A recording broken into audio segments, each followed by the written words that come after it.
Sir अब थोड़ा सा हम यहाँ पर सेक्टर स्पेसिफिक बात करते हैं क्योंकि एक्सेंचर के नतीजे आए हैं, तो फिर अब आईटी स्टॉक्स में क्या करना चाहिए? देखो, पहली चीज़ तो ये है नेहा जी कि अब आईटी का और एक्सचेंज का रिश्ता जो है ना, धीमे धीमे डायरेक्टली कम होते जा रहा है। अच्छा। एक ज़माना था जब हम एक्सचेंजर को बहुत फॉलो करते थे। ओके। अब धीमे धीमे क्या है, एक्सचेंजर का बिजनेस मॉडल और उनका आउटलुक हमारे आईटी कंपनी से कम हो रहा है। थोड़ा बहुत बचा है तो लार्ज कैप्स के साथ बचा है, मिड कैप स्मॉल कैप के साथ तो बिल्कुल ही कम नहीं के बराबर हो गया। क्यों, मैं आपको समझाता हूँ। पहली चीज़, कल एडीआर 4% घटा है इन्फोसिस का, और अगर 4% 3% एडीआर की वजह से अगर इन्फोसिस नीचे खुलता है तो खरीदने का बेहतरीन मौका है आपके लिए, डरना नहीं है। 4% नीचे मिले तो आपको ले लेना है, इन्फोसिस ही ले लेना, बाकी सब छोड़ दो। क्लियर है? पहली चीज़।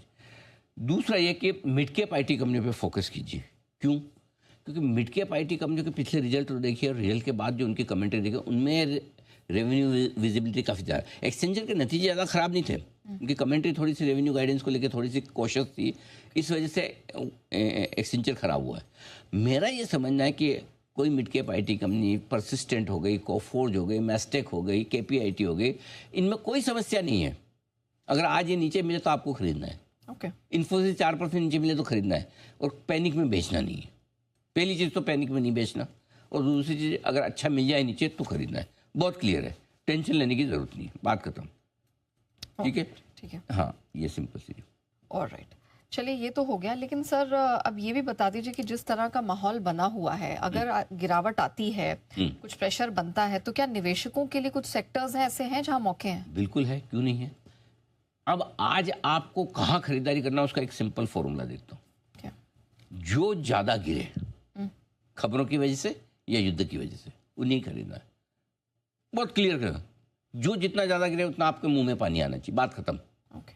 जैसे आईटी, अभी जो हम बात कर रहे थे, एक्सचेंजर की वजह से गिरे, हम आईटी खरीदेंगे।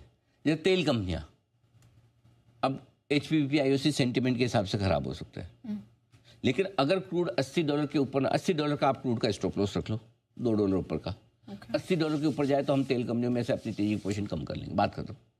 ठीक है, स्टॉप लॉस है आपका क्रूड का, $2 में तो कुछ नहीं जा रहा। ठीक है। करेक्ट। नीचे गिरेगी तेल कंपनियां तो खरीदेंगे, इनको क्या फर्क पड़ रहा है, कोई बहुत बड़ा फर्क नहीं पड़ रहा है। और क्रूड अगर टॉप हो गया समझो आज, और क्रूड अगर यहाँ से नीचे आ जाता है, और नया कुछ, देखो नया कुछ हो जाए तो आपको मुझे नहीं पता, लेकिन जो है पता उसी के दम पे अपने एनालिसिस कर सकते हैं। अब ईरान न्यूक्लियर ही फोड़ दे तो वो तो कौन जानता है, करेगा नहीं करेगा आपको नहीं पता, मुझे नहीं। ऐसे तो डर के तो आप जिंदगी में कुछ नहीं कर सकते। करेक्ट। हमें तो हमारा मार्केट देख के करना है। तो और अगर किसी को सस्ता ही खरीदना है तब तो उसको सबसे बुरी खबरों पे ही लेना पड़ेगा। तो मेरा ये समझना है तेल कंपनियां खरीदारी का मौका है। एनबीएफसी तो हमारे फेवरेट है ही है, अगर आज बाजार के मूड माहौल के साथ नीचे आए तो ये लेना है। टेक्सटाइल शेयरों पर हम पॉजिटिव है, केमिकल शेयरों पर हम पॉजिटिव है, राइट। इसके अलावा एक और स्पेस है आज स्मॉल फाइनेंस बैंक वाली, वहाँ पर हम पॉजिटिव, उनके लिए अच्छी खबरें आई है। सो आई थिंक ये सारे स्टॉक्स है, पीएसयू बैंक हमें अच्छे लगते हैं। तो गिरावट में इन कंपनियों में आपको ऑटो एंसिलरी कंपनियां अच्छी लग रही है, तो यहाँ पे आपको खरीदारी करनी है, डरना घबराना नहीं है, धीरे धीरे खरीदिए। ऐसा नहीं हड़बड़ी में कि आज के बाद कभी वापस मिलेगा नहीं शेयर, ऐसा नहीं है। लेकिन ऐसा पैनिक करके डरने के छोड़ दें कि सब कुछ बेच दो, यार ये तो युद्ध बड़ा हो गया, अमेरिका भी आ गया, ऐसे डरना नहीं है। मेरा काम आपको खाली कॉन्फिडेंस देना है कि डरिए मत, बाकी आप ऐसे हाथ ऐसे बंद करके बैठ जाइए, इसके कोई बटन नहीं दबाऊंगा ऐसा, कम से कम बेचने वाला तो नहीं, बस। ठीक है ना, राइट। बस ठीक है सर, ये तो इन्वेस्टर्स का और ट्रेडर्स के लिए भी कोई हिदायत है सर? ट्रेडर्स के लिए देखो सिंपल सी चीज़, ट्रेडर्स को है ना ज़्यादा एडवेंचर नहीं करना है इस तरह के माहौल में। कभी भी देखो, कोई भी दो स्टेटमेंट अगर समझो, मैं भगवान अगर एक स्टेटमेंट ईरान का आता है, ज़रूरत पड़ने पर हम परमाणु हथियारों का इस्तेमाल कर सकते हैं। लो जी, अब एक बार तो आपका स्टॉप लॉस ट्रिगर कर देगा ना, $2-3 क्रूड एकदम से उछल जाएगा। चालू मार्केट में उछलने में टाइम नहीं लगता ना। करेक्ट। अब करेगा नहीं करेगा, कब करेगा किसको पता। अगर अमेरिका बोलता है ये तो मान नहीं रहा, मुझे तो और ठोकना है इसको, सो आपको एज ए ट्रेडर पोजीशन कम से कम रखनी है, नहीं के बराबर, बिना स्ट्रिक्ट स्टॉप लॉस के बिल्कुल नहीं रखनी। और ये मान के चलना आपका स्टॉप लॉस ट्रिगर होगा फिर बता रहा हूँ, मान के चलना स्टॉप लॉस ट्रिगर होगा, उतनी लेना, ताकि आप ये मान के चलना पैसा नहीं बनेगा, लॉस ही लगेगा।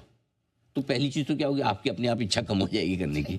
और दूसरी जो होगी तो भी आप मान के चलोगे भाई फिर मुझे इतना से लेना है, इतना नहीं, इतना सा लेना है ना।